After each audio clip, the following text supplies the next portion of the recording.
Lepo pozdravljeni v novi epizodi s podcasta Zevo. Z mano danes punca, oziroma zdaj pa že lahko rečemo tudi ženska, kot si sama večkrat reče, da je zdaj pa že odrasla ženska.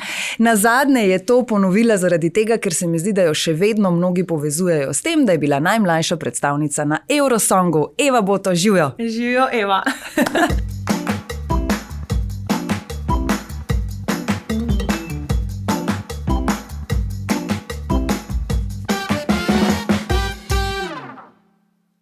Eva, še vedno verjetno te mnogi s tem povezujejo in prepričana sem, da je to ena takšna, če lahko rečem, nalepka, ki ti pa zdaj po tolikih letih pa ni več tako zelo všeč.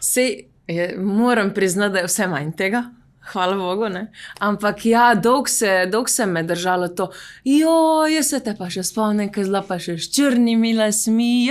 Koliko si bila majhna punčka. Mislim, ne, majhna nisem bila, glih takrat, ne, še vedno isto velika. Centimetri so bili isti. Ampak ja, dolg se me ta pečat držal.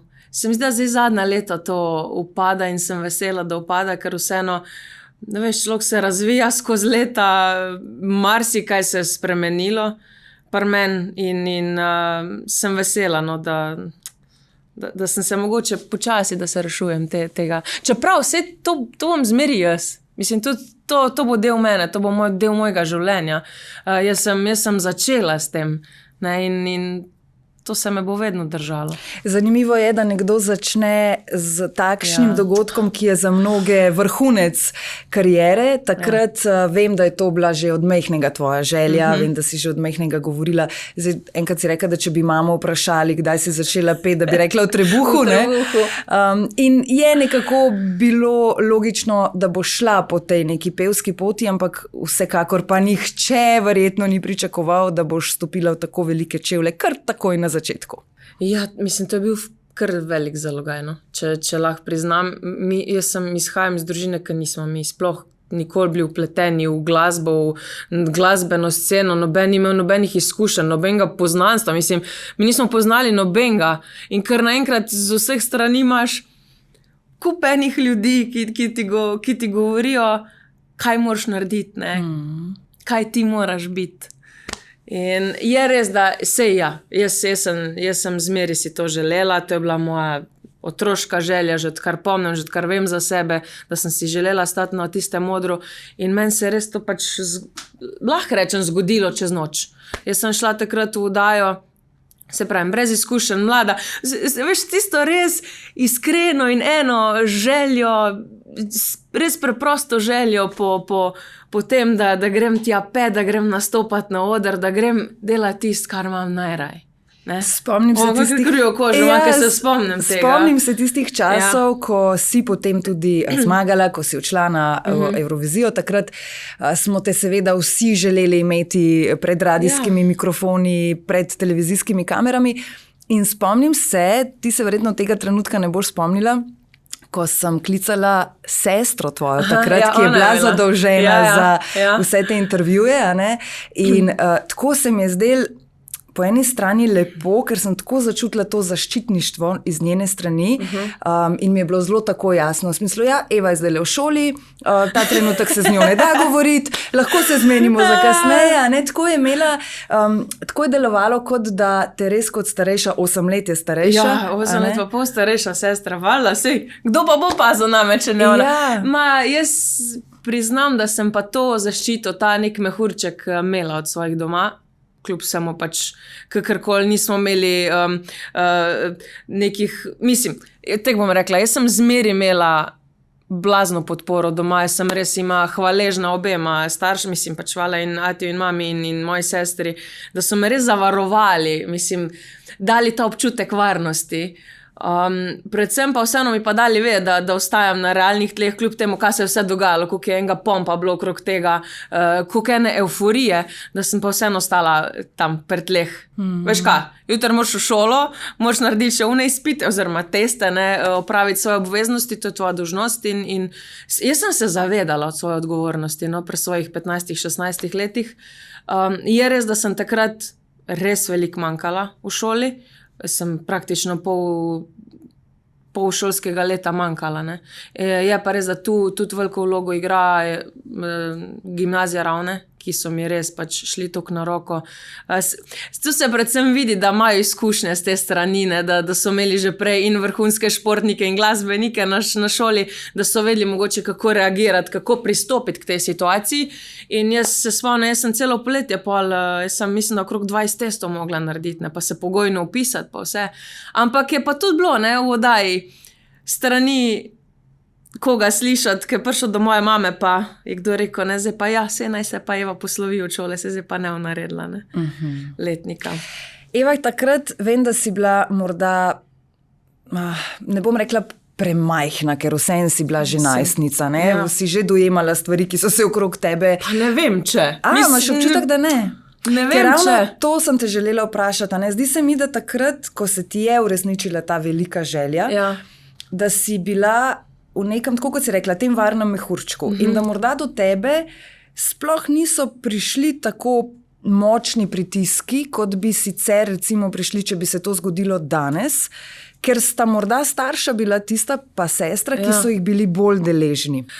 Jaz bi rekla, da ja. Razni komentarji in podobne stvari, ne? Mislim, čeprav jaz tukaj gledam, ne vem, če sem čutila tak velik pritisk, niti strani medijev, niti strani ljudi mogoče. Ne vem, a veš tisto, jaz sem bila 16 let stara, jaz sem sam hotela pet.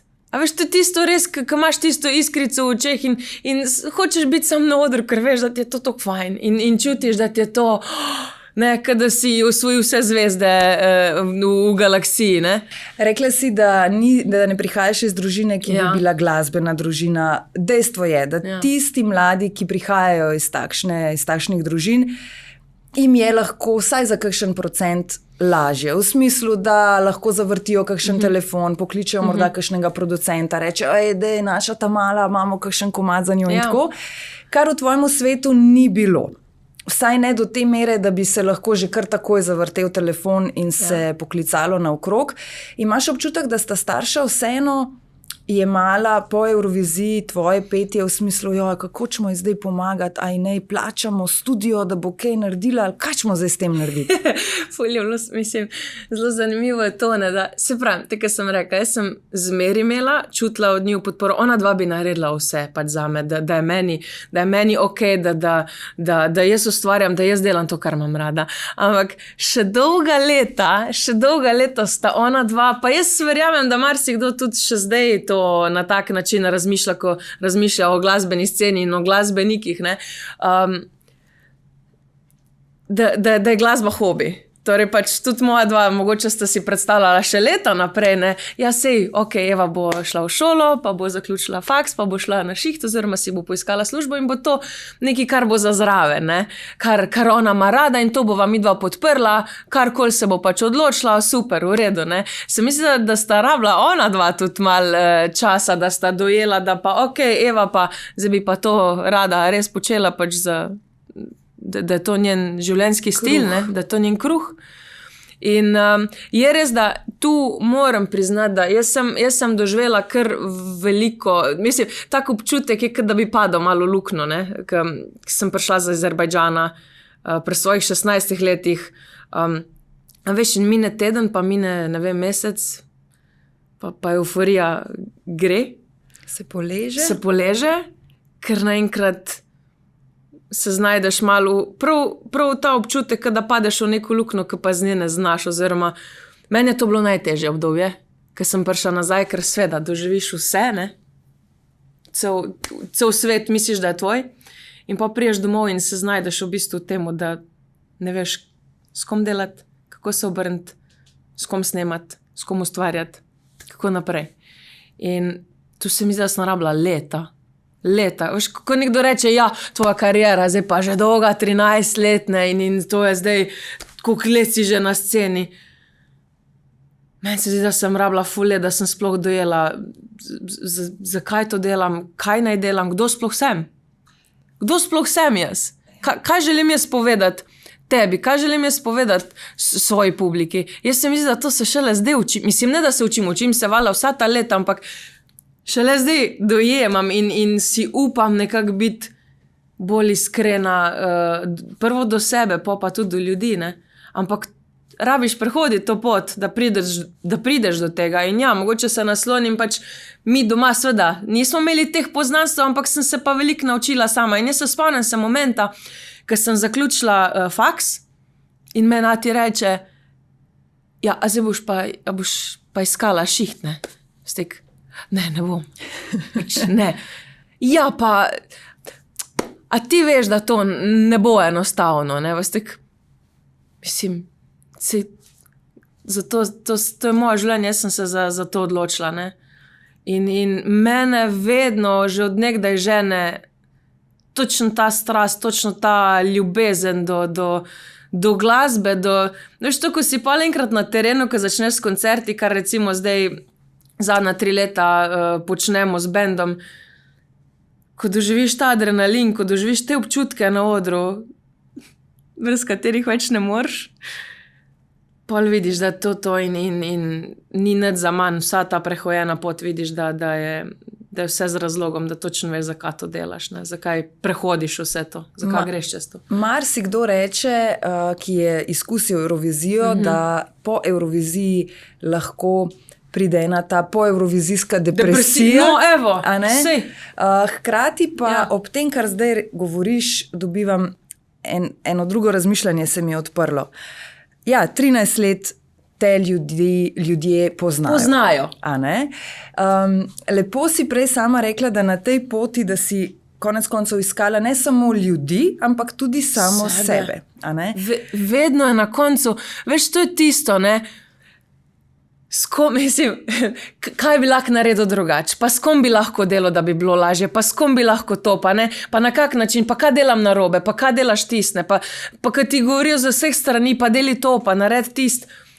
Odgovor ni v drugih na koncu, pa odgovor je pri tebi, kaj ti želiš servirati, kaj ti želiš predati, katere emocije ljudem, da te začutijo. Ampak Eva, ne znam si predstavljati, kako je recimo, dobro, vem, da je v glasbenem svetu veliko tega, da ljudje svetujejo, usmerjajo in želijo dajati na svete, ki niso vedno dobri morda za tistega posameznika, pa to delajo v dobri veri, da bi pomagali, a ne? Ampak koliko pa je res tega? Recimo, koliko si bila ti na svoji poti deležna tega, da bi te, ne vem, poklical ta, pa ti rekel, dej, deli z mano, pa bi te poklical pa bi rekel, ne, dej, pridi ti raj sem. Koliko je tega rivalstva? Mislim, rivalstva. Takrat, sploh, ko je bila Eurovizija, je bilo ogromno tega. Moji starši so veliko tega poslušali, ampak spet, ker ne veš, kam se obrniti. Ampak probaš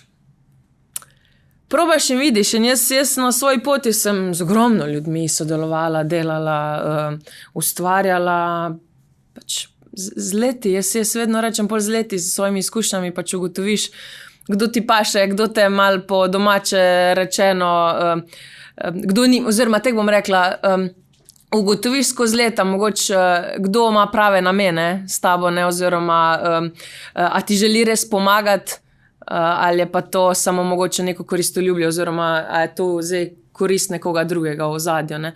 Ampak to, če ne probaš, ne veš, ne. Če probaš, ne veš, in jaz seveda, valjda. Jaz moram reči, da meni je zelo veliko potem pomagal čez neki let, ko sva delala tudi z Žanom skupaj, Serčičem. Ja. Je veliko vlogo igral pri meni potem, ko sva začela tudi ustvarjati avtorsko glasbo, ko me je spodbudil k temu, ne, da sem začela ustvarjati. Seveda, mislim, na poti je ogromno, ti ogromno enih ljudi srečaš in sodeluješ in delaš z njimi, se pravim, na koncu pa pač vidiš, kdo ima prave namene, pa kdo ne. Zdi se mi, da ena od teh vej, ko si se iskala, je bila tudi narodno-zabavna glasba. Marsikdo morda sploh ne ve, da si bila tudi v teh vodah vmes. Po porokah ste veliko igrali, ne? Skupina, kako že? Črna mačka. To je bilo tudi eno izmed meni zahtevnejših obdobij, predvsem mentalno, če gledam, ker jaz na glasbo gledam, pa ne glede na žanr, gledam z velikim spoštovanjem in nočem izpasti, da me je pa sram tega obdobja, da zdaj pa rečem, ne bom o tem govorila, mene je sram, da sem bila pač v narodno-zabavni, ne vem, zasedbi oziroma v ansamblu, ne. Ampak predvsem gledam na to kot en izziv, da na poti, da sem se iskala, da sem probala, da sem videla, kako te stvari potekajo. In jaz lahko mirno tule zdaj rečem, da sem se največ naučila takrat. In komunikacije z ljudmi in pristopa do njih. Jaz mi smo bili čist 1 na 1, od blizu, ne. In predvsem je bilo veliko od vas odvisno, kako se bo zabava razpletla. Točno ne? to. Jaz sem imela celo primer, sem imela celo primer, ko je šef takratnega, mislim, tega ansambla, je rekel, prišel po poroki do mene, pa je rekel, Eva, a veš, da sem jaz sem se skoraj skregal z nevesto pred poroko, pač, ko je izvedela, da si ti, to bo pa zdaj same balajko, kako ona zdaj dela tam in veš, nekako čist drugo predstavo imela o meni in vse in po na koncu pa v bistvu so imeli res fajn žurko in se imeli fajn in uživali vsi in prišel do mene in rekel, veš, je prišla do mene, rekel, jaz nisem mogla verjeti, ne. Mislim, neki momenti so bili. Jaz sem se takrat veliko stvari osebno naučila. Sploh v potrpežljivosti. Jaz sem takrat tista leta, jaz sem vedela, da v tem nisem domača, da si jaz želim ustvarjati pop glasbo. Jaz sem si želela imeti svoj album. Jaz sem želela ustvarjati svojo glasbo. Jaz se v tem iskreno se nisem videla v narodno-zabavni zvrsti, ne. Ampak sem pa to sprejela kot neki izziv, po drugi strani pa tudi priznam, da vsak cent, ki sem ga našparala od tistega nastopa, sem dala v svoj prvi album, ki sem rekla, da ga bom imela. In točno tako je bilo. Točno tako je bilo in sem vedela, zakaj to počnem. Veliko sem se naučila, ful enih izkušenj sem dobila. Sem bila 3 leta pa pol, skoraj 4 leta pri njih, ne. In mi ni žal. Verjetno tudi kakšnih plesnih gibov in ritmov. Ma tudi z ljudmi in vse, se pravim vse, predvsem ta stik s publiko. Predvsem ta stik s publiko, mogoče prej, da nisem upala. Jaz sem dokaj sramežljiva, ampak dosti sem rabila sploh, da sem se odprla pred ljudmi, ki jih nisem poznala, ne, prej.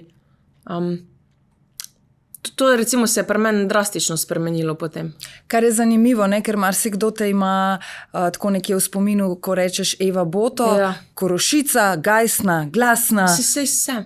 Ampak, a ne tako zanimivo, kako po drugi strani pa vseeno verjetno noter ta mala Evica oziroma mogoče na trenutke ta nesigurnost, ne? Ampak ki z leti potem spet tudi gre vedno bolj stran, ko dobivamo verjetno potrditve v življenju, ne? Ampak spet to iskanje nekih potrditev, zakaj rabimo potrditve? In od koga? Ne? Mislim, sej na koncu izkušnje te pripeljejo do tega, da si bolj suveren in da. Mislim, jaz sem vedno bila ta gajsna Korošica pa glasna, jaz sem vedno veljala za tako, ne. Jaz se spomnim, ko sem šla po tem tudi v oddajo Znan obraz, ne. Jaz se spomnim, ko so meni frendi rekli, končno te bo folk spoznal tako, kot si. Ker res tam v oddaji te res spoznajo. To je bilo res eno to tako luštno obdobje, ko marsikaj tudi zveš o sebi, koliko si sploh sposoben, pa kaj vse zmoreš, ne. Ampak vse te stvari, kdaj sem tudi se s katerim od mojih kolegov pogovarjala, glasbenih, pa zakaj greš to, ne? Zakaj greš v to, zakaj greš imitirati? Mislim, nisi ti imitator, ti si glasbenica, si pevka, ne? Jaz sem največ zvedela takrat o sebi. Kdo sem, kaj si želim. Še toliko bolj sem pol bila prepričana o to, kdo je Eva Boto, ne? In to pol se mi zdi, da zdaj zadnja leta nekako. Pa kdo pa je Eva Boto? Kdo je Eva Boto danes? Jaz bi predvsem rekla, da ena velika jokica, to je v prvem. Zdaj zadnja leta, ko sem prej rekla, si veliko bolj dovolim biti iskrena do sebe in taka biti tudi na odru. Kaj to pomeni, ko rečeš biti iskrena do sebe? Ta delček da me ni sram zanima. pokazati svojo ranljivost, svoje emocije, svoja čustva, kaj doživljam, kako dojemam stvari. Ni me povedati stvari, oziroma ni me strah oziroma sram povedati kakšne stvari na glas, ki bi prej še mogoče kdaj vkleval pa rekel, mogoče pa ne bi tega, mogoče pa ne bi to tudi tako zapela, mogoče pa ne bi tega tako pokazala. Predvsem to, da si iskren do ljudi, to, kar čutiš, v to, kar si prepričal, oziroma za nekimi stališči, kjerimi stojiš, da to lahko suvereno in samozavestno pridem pred ljudi in sem točno taka. To predvsem. Zdaj na tej tvoji poti si, tako kot si prej rekla, imela veliko različnih ljudi ob sebi. Kolikokrat si pa naletela na, bom rekla, razočaranje? Sam spet razočaranje, ne?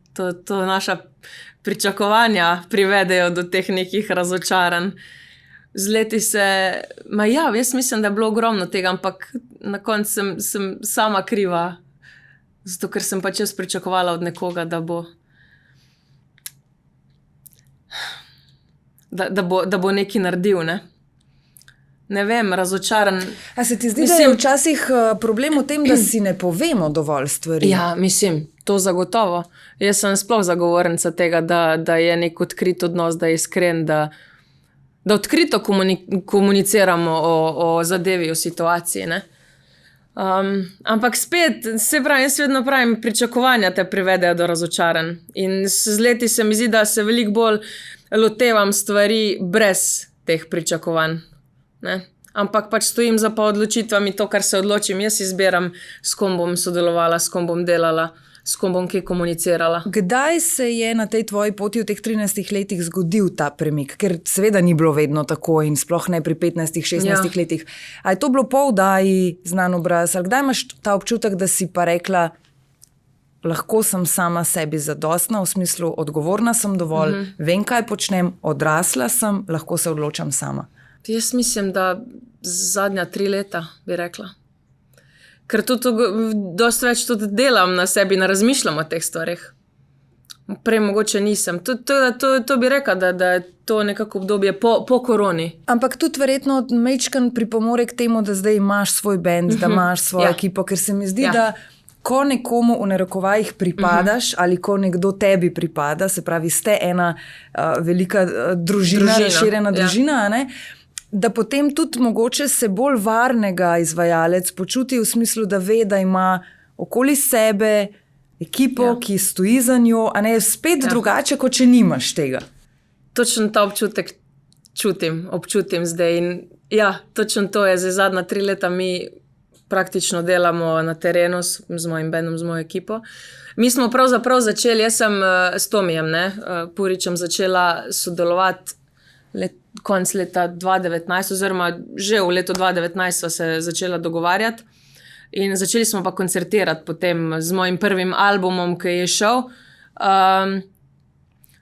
Ampak pa se je pa vse zaprlo, ne? Pa je bila pa korona, pa si pa spet mogel sam vase iti pa v tisto primarno, ne? V ustvarjanje, v kreativo smo se dali, ampak ni pa bilo terena, ni pa bilo tega občutka, kaj se bo dogajalo na odrih oziroma na samih koncertnih odrih oziroma na terenu, ne? In zdaj zadnja 3 leta jaz moram reči, da vsako leto se boljš počutim in ta občutek, ki se rekla, bolj varno. In zaupam procesu. To je predvsem zaupanje in če je to hkrati seveda, da imaš odprto komunikacijo in spoštovanje in zaupanje do tega, kar delaš in s kom delaš, jaz mislim, da je dosti lažje. S kom delaš, ne? In kakšno imaš komunikacijo oziroma če imaš spoštovanje. Zdaj pa glede na to, da Tomi Purič je človek, ki je vrhunski glasbenik, delal je številnimi drugimi tudi izvajalci, od Jana Plestenjaka, Nine Pušlar in tako naprej. To je nekdo, ki ima, bova rekli, več izkušenj z drugimi izvajalci, kot ti recimo s člani benda. A ne? Itak. In kako se potem to zgodi, ko recimo prideš v tak bend, ko verjetno je Tomi tudi, si mislim, da vodja benda, seveda, oziroma ima on tudi verjetno veliko glavne besede pri tem, kako bojo stvari potekale.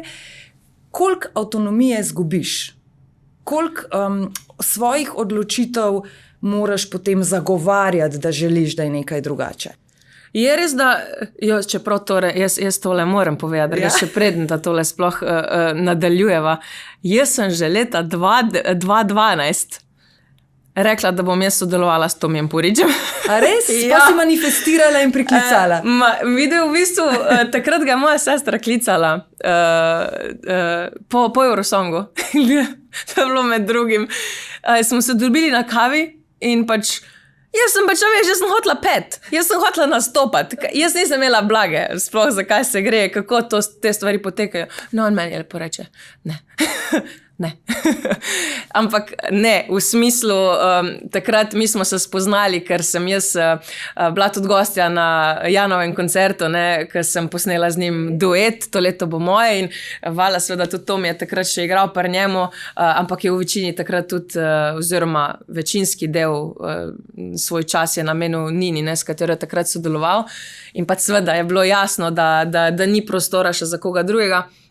Ampak, pol pa čez nekaj let jaz njega spet pokličem, pravim, zdaj imam pa album, zdaj imam pa v pripravi album, rada bi koncertirala, deva se dobiti na kavi in jaz vse, kar sem želela, sem rekla, to imam, rabim nekoga, ki bo to prevzel, vse tisto jasno, glasno, vedela sem pač, kaj si želim in on lepo v redu in smo začeli takrat sodelovati. Teda, jaz sem že 2012 vedela, da bomo mi delali, da bomo mi sodelovali.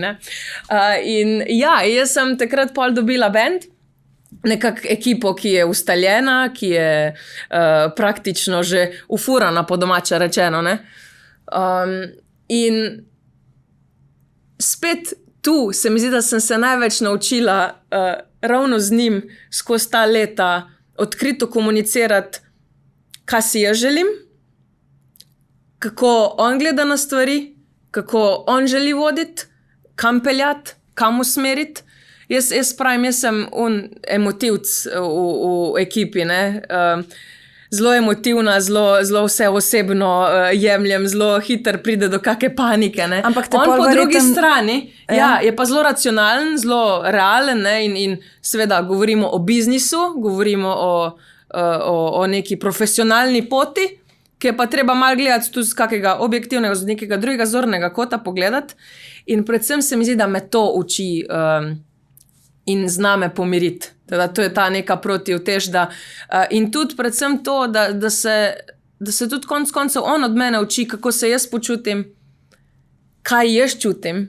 In se mi zdi, da smo skozi ta leta ustvarila nek res zelo lep odnos, ki temelji ravno na tem, kar sem prej rekla, temelji prvo na spoštovanju, na odkriti komunikaciji in pa predvsem na zaupanju. Jaz njemu zaupam in vem, da tudi pa on meni oziroma me zna poslušati in sva skozi ta leta ustvarila nek ta odnos, da če bo on kje rekel, zdaj pa mora tako biti, ne bo, če si jaz tega ne želim. Mene noben ne bo prisilil, da bom jaz neko stvar naredila, ki meni ni okej. To se mi zdi zelo pomembno, da znamo poslušati en drugega. Eva, koliko si bila pa deležna komentarjev v smislu, veš, ko ste začeli skupaj ustvarjati nove pesmi in tako, komentarjev v smislu, ta pesem pa zdaj ful podobno zveni kot kakšna, ki jo je delal s kakšno drugo izvajalko? Jaz vse to lahko čisto iskreno povem, da sem tudi poslušala, kaj boš pa druga Nina Pušlar ali kaj. Jaz vedno gledam kaj je fora v tem? Jaz vsakega glasbenika dojemam kot samosvojega oziroma unikatnega. Jaz nisem noben drug kot pa samo Eva Boto in jaz furam svojo zgodbo. Jaz ne more on delati z mano iste zgodbe kot mogoče s komorkoli drugim. Ker jaz sem spet nekaj čist drugega, oziroma delamo pop glasbo, smo v tem svetu, smo na sceni, ampak vsak je unikat. Pa konec koncev živimo v Sloveniji, kjer je več kot logično, da se bodo ljudje prej ko slej prepletli in se srečali, ker smo pač majhni. Zdaj včasih dobimo občutek, da z bandom, z glasbenikom ali menedžerjem na splošno je vse super fino, fajn in se pogovarjamo o superlativih, dokler je fajn. Ko pa kdaj ni več fino, pa lahko nastanejo tudi kakšne grše ali pa večje, bom rekla, zadeve, ki pridejo potem seveda tudi v medije in tako naprej. Govorim in ne morem iti mimo tega, da spregovoriva tudi o trenutnem dogajanju, ki se dogaja med Rejom in Niko Zorjan. Zakaj se bom dotaknila tega? Pa ne, sploh ne bi šla zdaj rada s tabo v detajle, kaj, kdo in pogodbe in tako naprej, ker v resnici nima to sploh veze. Tisto, kar bi jaz rada s tabo izpostavila, je to, da si bila prva, ki si se oglasila na socialnih omrežjih v podporo prijateljice Nike Zorjan. Ja. Ali si, predno si to naredila, razmišljala, a bom to naredila, ne bom to naredila, kakšne so lahko posledice, a sploh so posledice lahko in tako naprej. Ali te je ta želja po tej podpori toliko gnala, je bila toliko močna, da si brez razmišljanja rekla, moram jo podpreti, ker je to edino prav. Jaz sem večje pomisleke imela pred tem, da smo se pogovarjali z glasbeniki, ki poznajo ozadje. Večje pomisleke sem imela na to, da so vsi tiho. Zakaj so vsi tiho? Jaz sem se bolj ukvarjala s tem. Zakaj? In jaz, mislim, tu sploh ni kaj za razmišljati. Jaz sem podprla svojo prijateljico, s katero sem že res dolga leta se poznava, dolga leta so povezani in poznam mogoče ozadje boljš, mogoče kdo drug. In tu sploh ni bilo debate. A bom jaz tiho ali ne? Ne bom tiho, ker prvi vrsti kot njena prijateljica ne bom tiho. Ne? In tudi, ko gledam stališča glasbenika, ko se te stvari dogajajo, jaz rečem, ne smeš biti tih. Pa ne, da bi zdaj karkoli spodbujala, nek prepir ali pa karkoli, da bi zdaj s tem hotela zdaj povedati, na katerem polu sem. Sploh se ne gre za to. Ampak gre se za... Mene je spodbudilo to, da ko se je izbrisalo vse skupaj z interneta, z vseh platform, mene je to spodbudilo k temu, da nisem tiho. In ker kaj? Izbris teh stvari, to je izbris izvajalca, jaz pravim, ker mi živimo v digitalni zdajle dobi, pač mi imamo, vse naše sledi imamo na internetu oziroma na digitalnih platformah, ne? Ker to je isto, če bi pogledala za nazaj, ko so bile, ne vem, kasete, pa so bili CD-ji, pa so bile, ne vem, plošče, to je isto, kot nekdo, ki je lastnik, ne, bi se odločil, da zdaj pa bo vse zbrisal čez noč. In sej, tega sva rekla, mi da ne rabim se vpletati s tem v pogodbene detajle ali kakorkoli. Ja, treba, jaz mislim, da je tu predvsem treba ločiti to, kaj pomeni pogodbeno biti vezan, kaj pa pomeni biti last nekoga. In tu Nika pač ni last nekoga, ne, ki bo zdaj čez noč rekel, zdaj pa, če pa noč z mano delala, te pa ne bo več, ne obstajaš. To je treba, to razliko treba ločiti in tu ni kaj za ostati tiho. Sama si zelo tesna prijateljica Nike, vem, da sta veliko skupaj, če ne skupaj, pa vsaj na vezi. Vem, da je to vprašanje, ki bi ga mogla zastaviti njej, pa vendarle, kako se spopada zdaj ona z vsemi temi stvarmi v tem trenutku? Kaj bi rekla, da se je res umaknila in čaka, da se vse to uredi? Ima prave ljudi ob sebi, ki stojijo ob strani in jo tudi mečkam budrijo in to lažijo? Ali je borbena? Jaz sem zelo ponosna na njo.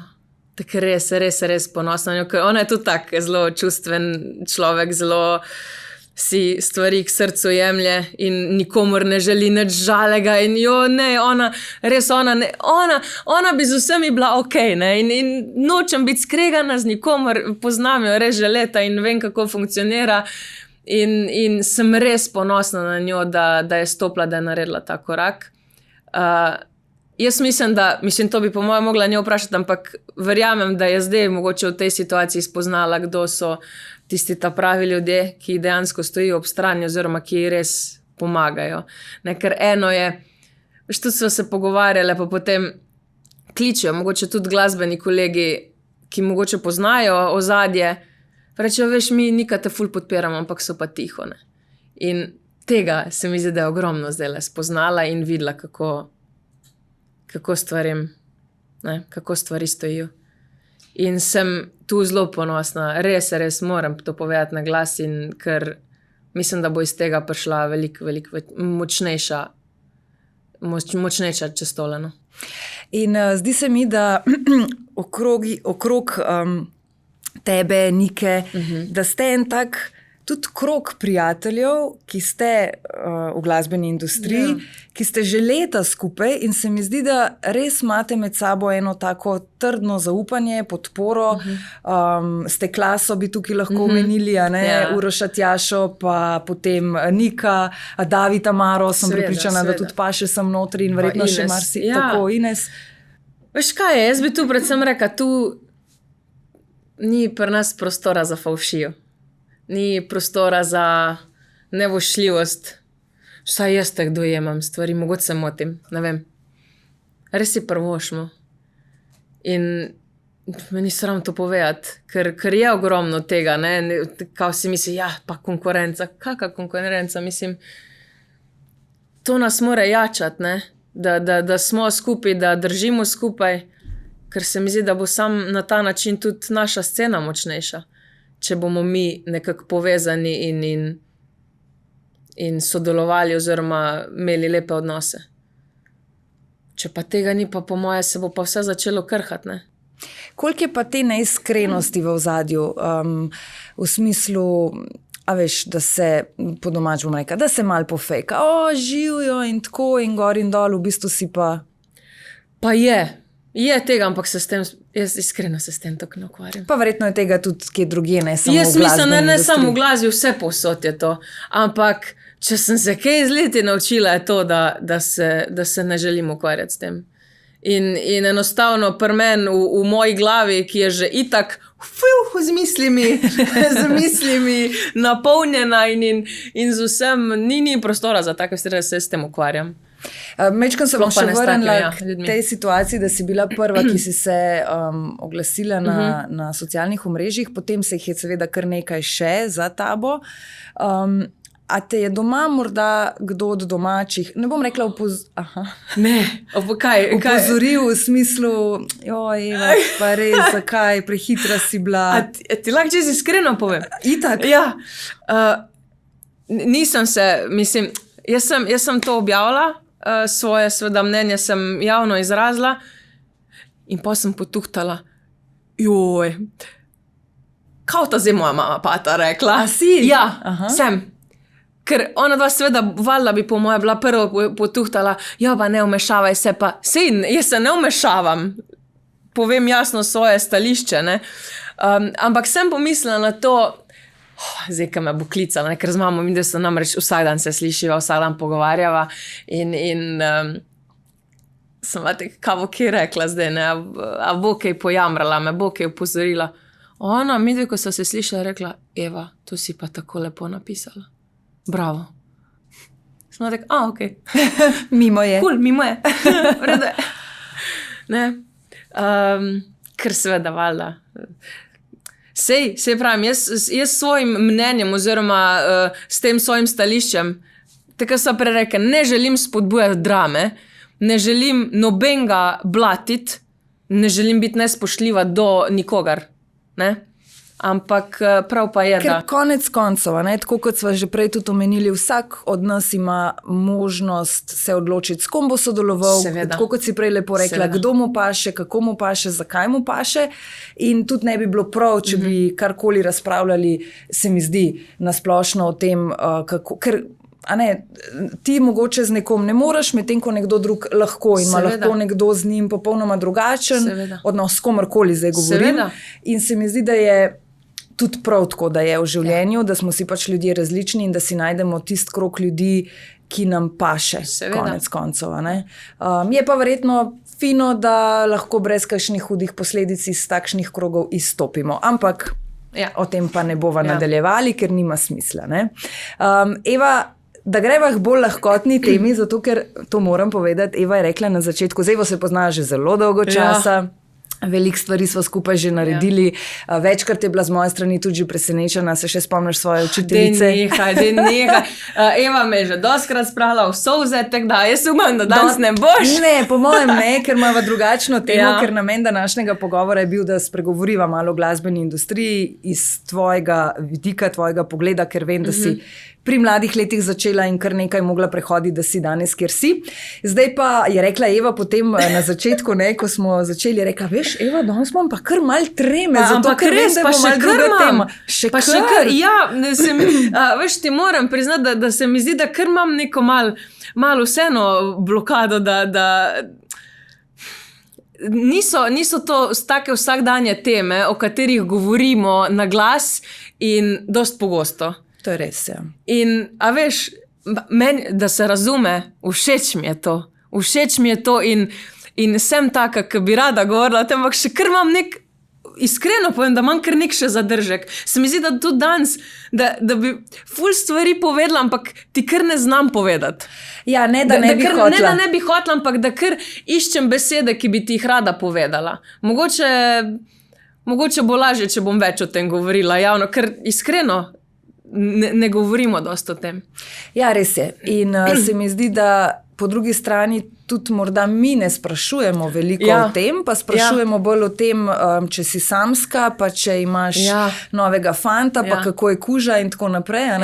Ampak okej. Ampak prav je, da mogoče je ravno to spodbudilo, mogoče je ravno ta situacija, ki se je zdaj dogajala, spodbudila, da mogoče tudi novinari, in seveda vi, da greste v drugo smer, oziroma da se z nami pogovarjate tudi te stvari, ne.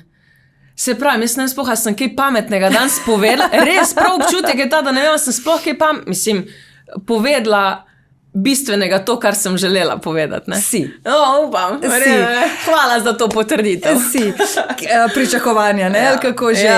Vseeno me pa, Eva, zanima, veš, zadnjič sem bila totalno šokirana, moram priznati, in sem te hotela prav poklicati in ti reči, kaj pa je zdaj to? Kaj pa? Dobila si vprašanje za najljubšo hrano in jaz sem sama pri sebi rekla, itak, da bo rekla steak in ona reče suši. Ja, lej, različna obdobja v življenju, ne. A veš kaj, niti vsaka stvar všeč v istem, ne. Nazadnje sem te res dobrim steakom presenetila, pa ona reče suši. Jo, to je pa en izmed mojih, mislim, tudi postal tudi priljubljen plac oziroma lokacija za iti jest, ne. Sej steak imam še zmeraj rada, ampak ne vem, zdaj imam po moje obdobje tako, da mi zelo pa še suši. Lahko jedla vsak dan. Čeprav zdaj, viš, bo pa moja mama poslušala, bo pa rekla, ne, moja kuhna moš reči, ne. No, to takrat, ko priješ domov, seveda, itak, logično. Eva, kakšni so, klišejsko vprašanje, ampak pri tebi vedno preseneti lahko odgovor, kakšni so plani za naprej? Da bi ti videla v mojo glavo. Sej to, ja. Da bi ti videla v mojo glavo. Se pravi, hvala Bogu, da imam Tomija na strani oziroma poleg sebe. Na realnih tleh. Ne, zdaj smo ravno v fazi turnejice te po gradovih in predstavljamo v bistvu nove single, nove pesmi in tudi z ljudmi, mogoče na drugačen način, zelo takem intimnem, lepem prostoru delimo vse, kar pač imamo za podeliti med sabo. Plani, jaz si vedno pravim, če gledam z glasbenega vidika, čim več kreative. Jaz si tega želim. To je tisto primarno. Primarna stvar, želja po še več ustvarjanja, po več kreative. Se mi zdi, da zadnje leto se mi je tu zelo odprlo, kar se tiče avtorstva, da vse več sama ustvarjam. In če se navežem na to, kar sem prej rekla, in da si dovolim biti res iskrena do tega, kaj želim povedati ljudem. Glede na to, da zdaj veliko sama tudi ustvarjaš, da tudi besedila sama pišeš, da ti pri tem kdaj tudi pomaga. Koliko ti pri pisanju tekstov besedil pomaga Jan Plestenjak? On je veliko vlogo igral tudi tu. Pa ne samo pri besedilu, tudi pri melodiji, pri tem kaj delamo, kako delamo. Mislim, to je spet to, ta komunikacija, te debate, ne. In jaz njega zelo spoštujem kot glasbenika, zelo spoštujem njegovo mnenje, njegov pogled na našo glasbeno sceno, na dogajanje. In lepo je imeti take lepe odnose s takšnimi ljudmi.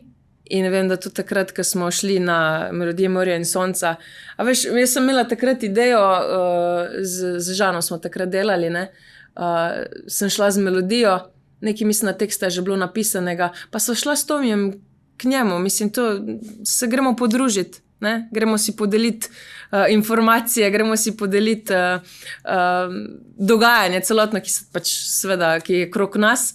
In, a veš, pa reče, dej, pokaž mi, kam imaš pa kaj novega. In prime kitaro in gre čez komad in mu je všeč in mi pomaga in napiše, ne vem, besedilo v 5 minutah. Mene je to fascinantno. Mene je te stvari lepo gledati, ampak to, ko potuhtaš, ne, je zdaj v 5 minutah lahko spiše tekst, bi rekel mu človek, tebi je enostavno, ne. Ampak to je 20-30 let dela v ozadju, da je prišlo do tega, da lahko vzame kitaro in v 5 minutah napiše besedilo. Ja, pa tudi ne vedno, ne. To je meni občudovanja vredno. To je meni občudovanja vredno. In teh stvari se jaz učim od teh, kako jaz rečem,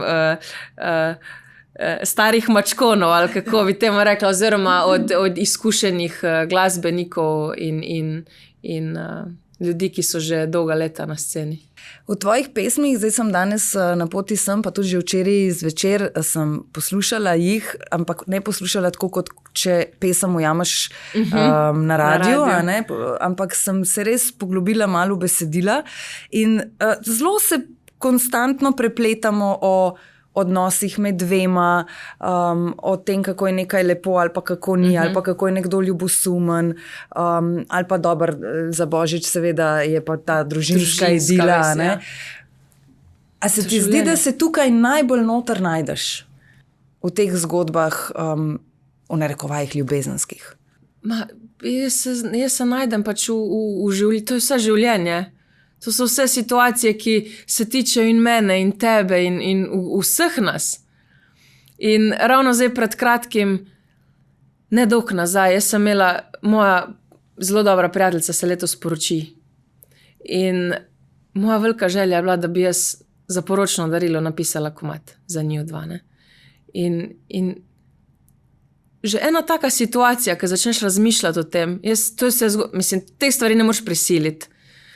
In sem bila en dan za klavirjem in začnem ustvarjati in si začnem sliko ustvarjati v svoji glavi, ta poročni dan in vse, kar sta doživljala oziroma kaj doživljata in kako doživljata stvari. Ta situacija, ne, me privede do kreative, do tega, da sem ustvarila pol na koncu celotno pesem, ki v bistvu zdajle izide in bo moje poročno darilo za njiju dva. In jaz pravim, te neki momenti v življenju, situacije, pa ne glede, lahko da tudi ni moja seveda, zgodba, ne, lahko je zgodba nekoga drugega, neka situacija, ki te prepriča oziroma ki spodbudi to iskrico do ustvarjanja, do pesmi, da ti to narediš. In to je življenje, meni je to tako lepo, ker da lahko o tem govoriš, da lahko o tem poješ, da lahko se s tem izražaš in deliš te emocije z ljudmi na odru, meni je to nekaj najlepšega. Me je to nekaj najlepšega. In tudi recimo takrat pa ni bila zgodba o meni, ko sem šla na popevko s pesmijo Kaj to življenje, ne? Ko je Matjaž ustvaril glasbo, njegova žena pa besedilo, pa se besedilo spet ne tiče mene. Matjaž Vlašič, ne? Pa se spet besedilo ni mene, neke moje zgodbe se dotaknilo, ampak enostavno sem jo toliko doživela, toliko ene empatije, toliko enega. Veš, ko si znaš, jaz sem kar tak človek, ki si zna zelo vizualizirati stvari in predstavljati in zelo doživeto to dojemati in sem se zjokala, ne, in zapela in z vsemi svojimi čuti. Ne. Tukaj te pa bi rada vprašala še, kako je, ko imaš pesem, ki ni tvoja, torej v tem primeru, recimo ta primer se mi zdi zelo lep in si ga začutila, ampak v primerjavi s tem, ko imaš svoj komad, torej avtorski, a ne? A imaš občutek, da pri takšni pesmi, ki ni tvoja, da čutiš mogoče mal, ne bom rekla te odgovornosti, ampak da imaš občutek, da posodiš glas in interpretacijo za to, da nekaj zazveni. Ne vem, če sem te dovolj... Ja. Pa ne vem, mogoče skozi leta, da sem s kom sodelovala, da mogoče nisem čisto začutila. Jaz moram začutiti zdaj, ko gledam zdaj sebe, zdajšnjo sebe, če kdo drug napiše komad zame, jaz ga moram začutiti. Ga moram začutiti, ker na koncu je tvoj, veš, ti ga boš zapel na odru, ti boš predal ljudem te emocije in če ti ne boš prepričan sam v sebe oziroma v to, kar prodajaš pod narekovaj, ne, pol ni, ne vem, ima smisel. Mogoče to sem se naučila skozi leta, ampak je pa res, da ne more biti pa nič toliko iskreno, kot to, kar gre z tebe. Ne vem, vsaj tek jaz zdaj to doživljam. Ne? Ko ustvarjam, to gre iz tebe ven. To je iz tvojih občutkov, iz tvojih občutenj in gledanja na neko situacijo. Če dava ljudem ob koncu še malo Eve Boto, ko ni za mikrofonom in ko sname kakšne slušalke, kaj je tista najpogostejša stvar, ki te razjezi? Razjezi, mene hitro lahko razjezi, kakva stvar. Recimo kakšen parking, ne? Recimo tudi to, ne vem, sej, čeprav tudi to, ne, učiti se strpnosti in to je kar, je velik izziv. Jaz sem zelo eksplozivna, taka tipična, kako bi rekla, tudi izhajam iz balkanske družine, ne, ker smo vsi zelo emocionalno vpeti v vsako situacijo.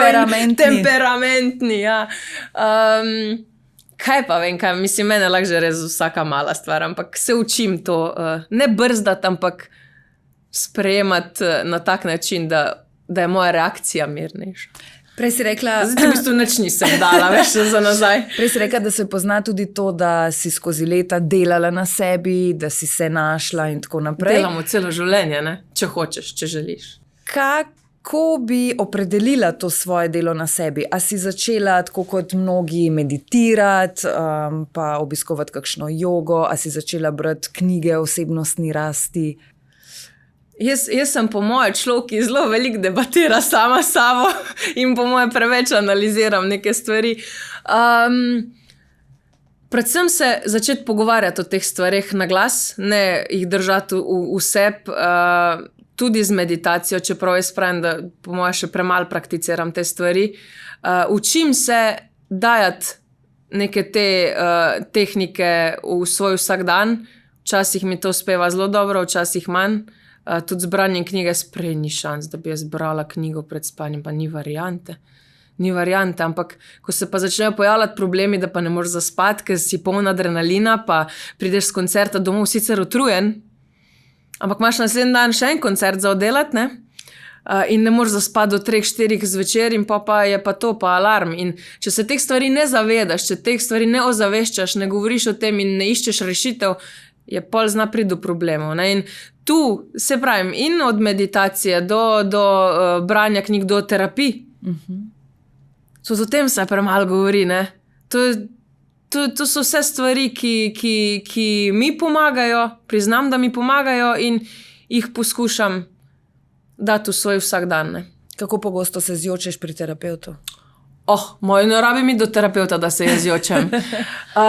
Tudi recimo to, ne, mene če kakšna stvar teži, jaz sem človek, ki ne morem držati stvari v sebi.